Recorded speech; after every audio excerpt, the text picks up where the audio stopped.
তো বন্ধুরা আজকে ক্লাস 10-এর ইংরেজির বায়োগ্রাফির যে ফরম্যাট সেই ফরম্যাটটা নিয়ে আলোচনা করব। তোমাদের অনেকেই আছে যারা শুধুমাত্র বায়োগ্রাফি মুখস্থ করে যাও। আরে ভাই, বায়োগ্রাফি মুখস্থ করে কোনো লাভ নেই। আজকে যে ফরম্যাটটা বলবো এই ফরম্যাটটা জাস্ট মুখস্থ করে রাখো। এই ফরম্যাটটা দিয়ে তুমি যে কোনো বায়োগ্রাফি তুমি কিন্তু করে নিতে পারবে। ঠিক আছে, বায়োগ্রাফি লেখা কিন্তু খুবই সহজ, কারণ তোমরা জানো পরীক্ষাতে কিন্তু বায়োগ্রাফির জন্য কিন্তু হিন্টস দেওয়া থাকে। তোমরা কিন্তু সেই হিন্টস দেখে দেখে কিন্তু এই ফরম্যাটটাকে কাজে লাগিয়ে কিন্তু তোমরা বায়োগ্রাফিকে সলভ করে দিতে পারবে। ঠিক আছে, তাহলে ভিডিওটা প্রথম থেকে শেষ পর্যন্ত দেখবে। আর আমাদের এই চ্যানেল নতুন থাকলে চ্যানেলটাকে সাবস্ক্রাইব করবে, কারণ এরকম কিন্তু গুরুত্বপূর্ণ নোটস এবং সাজেশন কিন্তু নিয়মিত কিন্তু আসতে চলেছে। তো তোমরা স্ক্রিনে দেখতেই পাচ্ছ বায়োগ্রাফির পুরো ফরম্যাটটা, অনেকটাই আছে বায়োগ্রাফির ফরম্যাটটা এখান থেকে। তো আমি এখানে প্রায় শুরু করছি। ঠিক আছে, বায়োগ্রাফি ফরম্যাটটা তোমরা চাইলে স্ক্রিনশট করে নিতে পারো, কিন্তু আমার মনে হয় না স্ক্রিনশট মেরে তোমরা বুঝতে পারবে। আমি বলছি বলে বলে আমার শুনে শুনে কিন্তু তোমরা লিখে না, কারণ হয়তো তোমরা স্ক্রিন রেকর্ডিংটা হয়তো বুঝতে পারছো না বেশিরভাগ। ঠিক আছে, তো এই পিডিএফটা যদি তোমরা পরিষ্কারভাবে যদি নিতে চাও, মানে যারা স্ক্রিনশট করতে পারছো না, পরিষ্কারভাবে যদি নিতে চাও, তাহলে ডিসক্রিপশন বক্সে আমার হোয়াটসঅ্যাপ নাম্বার আছে। ওই হোয়াটসঅ্যাপ নাম্বার আমাকে জাস্ট মেসেজ করবে যে দাদা আমাকে বায়োগ্রাফির ফরম্যাটটা একটু দিয়ে দিন পিডিএফটা, আমি তোমাকে কিন্তু সাথে সাথে কিন্তু বায়োগ্রাফি ফরম্যাটটা পাঠিয়ে দেবো। ঠিক আছে, চলো প্রথমে কি আছে আইডেন্টিফিকেশন। আইডেন্টিফিকেশন মানে কি, তোমাকে প্রথমে পরিচয়পত্র দিতে হবে। কি আছে দেখো, স্ট্রাকচারটা কি লেখা আছে, সাবজেক্ট মানে যেটা সাবজেক্ট আর কি থাকবে। যদি বলে নেতাজির জয়ন্তী, তাহলে তোমাকে নেতাজির জয়ন্তী দিয়ে করতে হবে, যে নেতাজির জয়ন্তী দিয়ে বিভাব দিতে হবে একটা। ঠিক আছে, বিভাব হবে is, am, is, are, was, were, have, has, এগুলো দিয়ে তোমাকে কি করতে হবে, বিভার বসাতে হবে। তারপর একটা আর্টিকেল দিতে হবে, তারপরে অ্যাডজেক্টিভ বসাতে হবে, প্লাস নাউন প্লাস অফ, মানে এরকম কিছু দিতে হবে তোমাকে। হয় অ্যাডজেক্টিভ, নাহলে নাউন, নাই অফ দিয়ে তোমাকে বেঙ্গল, নাহলে ইন্ডিয়া দিয়ে দ্য ওয়ার্ল্ড। দেখো একটা উদাহরণ তোমাদেরকে আমি দেখিয়ে দিচ্ছি। ঠিক আছে, উদাহরণ তোমাদেরকে আমি প্রথমে একটা দেখিয়ে দিচ্ছি। এই যে একটা উদাহরণ দেওয়া আছে, এই জায়গাটা ভালো করে লক্ষ্য করবে এটা দিয়ে। ঠিক আছে, নাহলে কেউ বুঝতে পারবে না।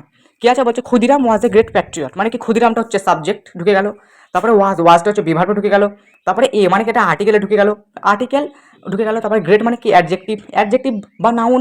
ঠিক আছে, এরকম কিছু একটা বসে গেল গ্রেট, তারপরে প্যাট্রিয়ট মানে কি নাউন দিয়ে তোমরা লিখতে পারো অফ বেঙ্গল। দেখো অফ দেওয়া আছে, অফ, তারপরে বেঙ্গল, নাহলে ইন্ডিয়াতে বেঙ্গলে, ক্ষুদিরাম আমাদের বেঙ্গলেরই তো, তাই তো, সেই জন্য কিন্তু বেঙ্গল লিখেছে। যদি ইন্ডিয়া হতো, যদি রবীন্দ্রনাথ ঠাকুরকে নিয়ে লিখতাম, তাহলে কিন্তু আমরা ইন্ডিয়া দিয়েই লিখতাম। এই হচ্ছে ব্যাপার।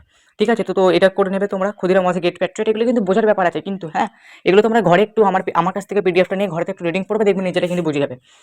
ঠিক আছে, তারপরে দেখো 2 নম্বর হিন্টসটা কি দেওয়া আছে, বলছে date of birth. Date of birth এবার তোমাকে দিতে হবে। প্রথমে আগে তোমাকে কি দিতে হবে, তার আইডেন্টিফিকেশন, মানে তুমি যার নিয়ে বায়োগ্রাফি লিখবে তার আইডেন্টিফিকেশনটা তোমাকে এখানে দিয়ে দিতে হবে। সেটা দেওয়া হয়ে গেছে, আইডেন্টিফিকেশন মানে পরিচয়পত্র দিতে হবে। তারপরে সে কোথায় জন্মেছে, কবে জন্মেছে, সেই জিনিসটা কিন্তু তোমাকে এখানে দিয়ে দেওয়া আছে। ওকে, এই স্ট্রাকচারটা মনে করে নেবে, ব্যাস তাহলে হয়ে যাবে। তারপরে কি দেওয়া আছে দেখো, তারপরে দেওয়া আছে প্যারেন্টস নেম। এবার তাদের মানে মা বাবার নাম লিখতে হবে। এটা কিন্তু বায়োগ্রাফির ফরম্যাট ভাই। তোমাকে প্রথমে তার পরিচয়পত্র দিতে হবে, তারপরে তার জন্মভূমি আর জন্ম তারিখ দিতে হবে, তারপরে তার পিতা মাতার নাম দিতে হবে।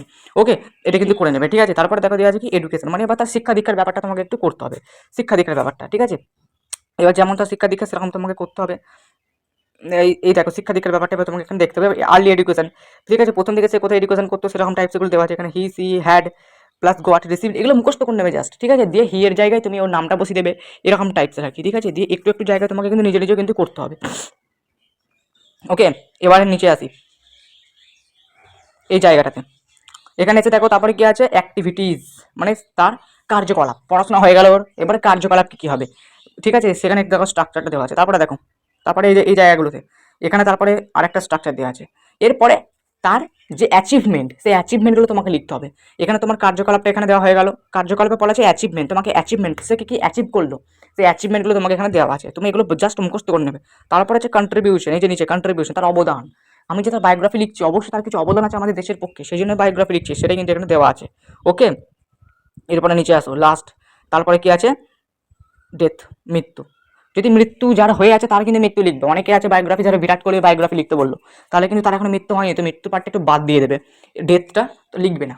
এবারে একটা কথা ভালো করে শুনবে এবার তোমরা। ঠিক আছে বন্ধুরা, এই যে আমি যে ফরম্যাটটা বানালাম, এই ফরম্যাটটা সব ক্ষেত্রে কাজে হবে এটুকু গ্যারান্টি দিচ্ছি, কিন্তু এগুলো ছাড়াও তোমাকে কিন্তু বেশ কিছু অ্যাড করতে হবে। তোমাদের যে পরীক্ষার যে হিন্টস দেওয়া থাকে বায়োগ্রাফির, সেই হিন্টসগুলো একটু লক্ষ্য করবে। সেই হিন্টস আর যদি কিছু এক্সট্রা পয়েন্ট থাকে, তোমাকে চেষ্টা করতে হবে এক্সট্রা পয়েন্টগুলো লেখার। ঠিক আছে, কারণ দেখো রাইটিংটা কিন্তু মুখস্থ করে চলে গেলাম, ঝেড়ে লিখে দিলাম, এমন কিন্তু না। রাইটিং তোমাকে নিজের দক্ষতা অনুযায়ী লিখতে হবে। ওকে, রাইটিং যদি একটু ভালো করে যদি তুমি প্র্যাকটিস করো বাড়িতে, তাহলে কিন্তু তুমি নিজের দক্ষতাতে লিখতে পারবে। প্রচুর পরিমাণে বায়োগ্রাফি প্র্যাকটিস করো, দেখবে বায়োগ্রাফি কিন্তু তুমি হাতের মুঠে চলে আসবে।